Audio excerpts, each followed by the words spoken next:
Bismillahirrahmanirrahim. Assalamualaikum warahmatullahi wabarakatuh.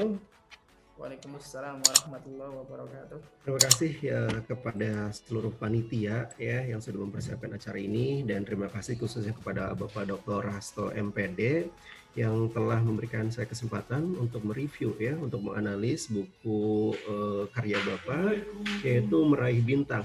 Namun mungkin kalau dikategorikan sebagai analis saya belum terlalu mumpuni Pak kalau untuk analis ya. Maka diganti ini kata alisnya menjadi review saja ya. Justru dari sini Bapak memberikan banyak inspirasi yang insya Allah bagi generasi penerus bangsa juga ya untuk terus produktif, terutama membuat karya tulis seperti yang Bapak lakukan. Kemudian juga terima kasih ini khususnya kepada Prodi Pendidikan Sejarah STKIP Padaku ya, jajaran panitia, dan di sini ada ketua prodinya dan seluruh mahasiswa yang sudah hadir. Ya, terima kasih sudah menjadi peserta, termasuk dari siswa-siswi SMAN 1 Trisi, juga dari mahasiswa STKIP STIT Al-Amin Indramayu. Terima kasih sudah meluangkan waktunya mengikuti kegiatan review atau bedah buku Meraih Bintang karya Bapak Dr. Hasto MPD. Baik, untuk efektivitas langsung saja isi reviewnya di sini sudah saya coba kemas ya. Sudah coba dirangkum, ada 2 poin utama. Yang pertama sifatnya secara umum dan yang kedua sifatnya secara khusus. Kaitannya dengan secara umum dari hasil telaah bacaan dari buku Meraih Bintang ini, yang pertama kaitannya dengan inspirasi penulisan, yang kedua adalah alur penulisan, kemudian yang sifatnya khusus kaitannya dengan pesan yang ingin disampaikan oleh penulis. Berikut pemaparannya.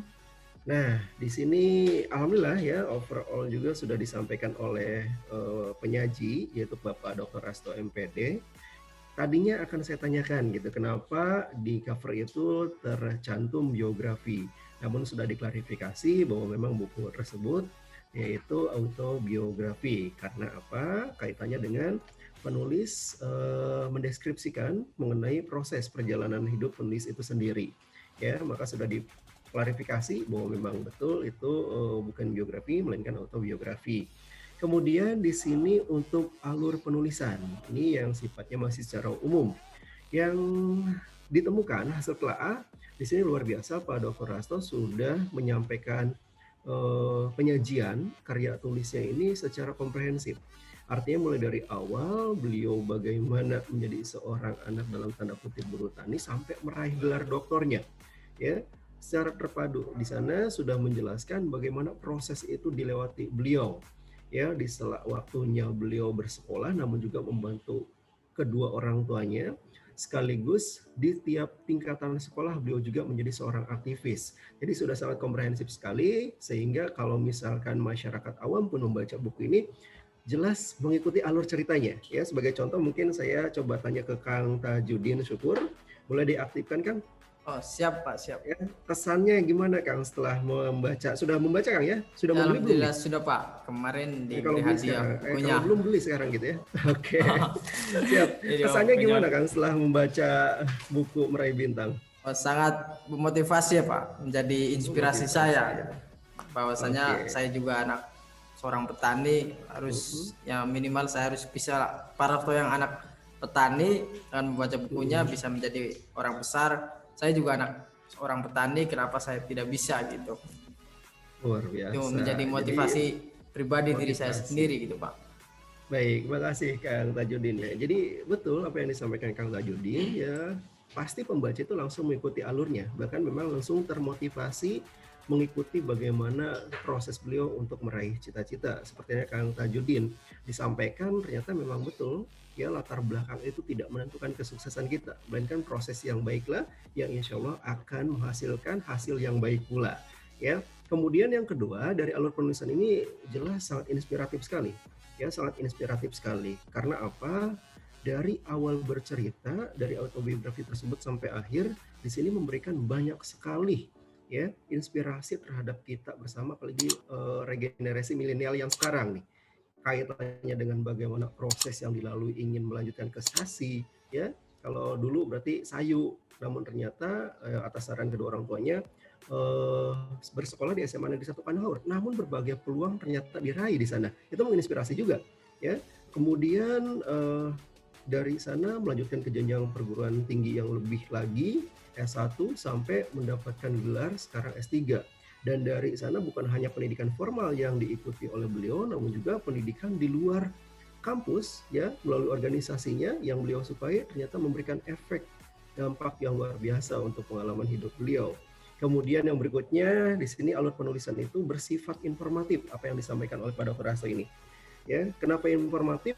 Karena ternyata banyak informasi juga. Salah satu contoh bagaimana awal beliau Pak Dr. Hasto itu ternyata ada perubahan nama karena awalnya bukan Rasto katanya, ya. Namun diawali dengan nama lain, ada kronologisnya, bahkan ada adat di wilayah Eretan Pantai Utara yang katanya seseorang yang sakit wajib dimandikan di wilayah Eretan katanya ya. Dari situ kronologis berubah nama menjadi Rasto ya, dan di situ beliau menegaskan bahwa nama adalah sebuah doa. Jadi jangan sampai nama itu tidak memiliki makna sama sekali ya, dan beliau sudah membuktikan. Dan informasi yang berikutnya adalah tadi kaitan dengan kurikulum. Ya di sekolah ternyata yang sekarang orang-orang siswa-siswi milenial tidak tahu bahwa dulu itu ternyata jurusan bukan IPA IPS seperti sekarang, tetapi ada jurusan kimia, ada jurusan sejarah, fisika gitu ya, atau biologi di sana. Bahkan ada 3 prodi utama, setelah itu transisi ada IPA, IPS dan bahasa. Nah, itu kan informatif gitu. Jadi kita menyelami juga bagaimana alur dari autobiografi beliau, namun memberikan informasi bagaimana sepertinya kurikulum atau adat istiadat kebiasaan di wilayah Pantai Utara. Kemudian yang terakhir itu adalah motivasi. Ini pasti gitu, ini pasti luar biasa motivasi. Di sana kita bisa mengikuti bagaimana motivasi beliau mulai dari mengeluarkan karya-karyanya sampai saat ini ya. Kemudian terakhir kemarin beliau pun mengikuti seleksi calon kepala sekolah. Nah, itu kan memotivasi kita. Artinya dari awal kronologisnya beliau bercerita bahwa hanya seorang anak sebagai dalam tanda kutip berutani, tetapi beliau membanggakan kedua orang tuanya, beliau membanggakan saudara-saudaranya, keluarganya, bahkan kita sekarang, gitu. Bahkan kita sekarang yang notabene kenal dengan beliau, ya, menjadi murid beliau, dan saya pun jelas berkiblat pada beliau untuk produktif seperti halnya Pak Dr. Hasto, gitu ya. Artinya itu memotivasi kita semua. Nah, artinya dari keseluruhan isi alur penulisan beliau ini luar biasa menginspirasi. Kemudian yang berikutnya adalah di sini pesan khusus yang disampaikan dari buku tersebut, Meraih Bintang. Yang pertama yang saya telaah di sini jelas beliau menyampaikan bagaimana suatu proses untuk meraih cita-cita, jelas ya. Kemudian yang kedua, solusi dari setiap tantangan, beliau menyampaikan hal tersebut ya, dan sangat mudah difahami untuk kita semua. Kemudian yang berikutnya adalah pendidikan yang beliau dapatkan ternyata bukan hanya pada tingkatan formal, melainkan organisasi pun banyak ya berimplikasi pada proses perjalanan karir beliau. Seperti yang beliau sangat banggakan, salah satunya aktivis Menwa, Resimen Mahasiswa di UNY, kemudian koperasi mahasiswa di UNY, sampai saat ini pun beliau aktif. Makanya mohon berbagi kiat dengan kami Pak Dr. Hasto ya, yang saya ketahui Pak Dokter itu bukannya seorang guru di SMA Negeri 1 Trisi, melainkan dosen juga ya di beberapa perguruan tinggi khususnya di wilayah Indramayu ya, STK IPL Amin, Padaku, bahkan di UT juga, bahkan di tingkatan desa beliau pun aktif. Nah, kiatnya seperti apa nih ya Pak Dr. Hasto berbagi terhadap kami semua. Kemudian yang terakhir adalah ketekunan kunci kesuksesan. Ya, jadi di sana menegaskan bahwa beliau itu orang yang tekun, ya, orang yang giat, dan itu adalah kunci dari segalanya untuk mencapai kesuksesan. Walaupun dalam tanda kutip yang namanya sukses jelas parameternya itu bisa relatif, ya. Jadi bukan hanya di jenjang karir, ada hal lain. Misalnya membanggakan kedua orang tua kita ataupun saudara-saudara kita, itu mungkin dapat menjadi parameter kesuksesan. Itu secara menyeluruh hasil telaahnya. Dan di sini untuk closing hasil telaahnya di sini mengutip dari buku Meraih Bintang halaman 7. Pak Dr. Hasto menyampaikan bahwa status orang tua tidak menjamin kesuksesan seorang anak. Dan kesuksesan seorang anak jelas tidak lepas dari doa orang tua. Ini menginspirasi sekali ya, bahwa kita tidak melihat latar belakang keluarga kita, orang tua kita, siapa diri kita, namun bagaimana menatap masa depan itu untuk ke arah yang lebih baik lagi. Dan di sini kuncinya jangan lupa adalah doa kedua orang tua kita. Terima kasih ya kepada moderator sudah memberikan kesempatan, dan mohon maaf apabila banyak kekurangan, terutama Pak Dr. Hasto MPD selaku penulis. Mungkin itu saja dulu untuk sementara dan kita akan kembangkan pada sesi tanya jawab. Wabillahi taufiq wal hidayah. Wassalamualaikum warahmatullahi wabarakatuh. Waalaikumsalam.